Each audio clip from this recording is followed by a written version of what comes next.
Hi everyone, welcome to Tourism Simplified. So this is very first video on your tourism planning series. Today we are going to cover a very small topic which is about your tourism planning process and level. Though this particular topic looks very small, but sometimes question is asked from this particular topic. So the first thing is your tourism planning.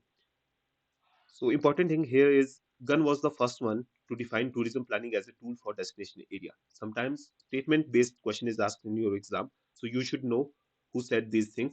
Gunn. Gunn was the major contributor for your tourism planning. And the second thing here important in this slide is your the planning function of tourism was recognized by International Union of Official Tourism Organization in 1964. So first it was planning function was recognized by ITO in 1964. Sometimes question is directly asked from your processes of planning. It's a trending topic here. I have taken these particular steps from your IGNU material because question is framed as per your IGNU study material or your EPG Pathshala study material. So please go through these in a chronological order because asked to arrange these steps in chronological order in your exam. So the first thing we do in tourism planning is your study recognition and preparation. The second thing we do is setting objectives and goals. Third one is your survey of existing data. The data which already available, we study that data. After that, we implement the new survey.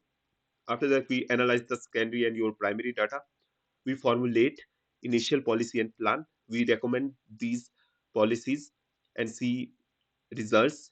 And after that, we implement these recommendations if found feasible. And after that, we monitor them and plan reformulation because planning never ends. This is very important topic here.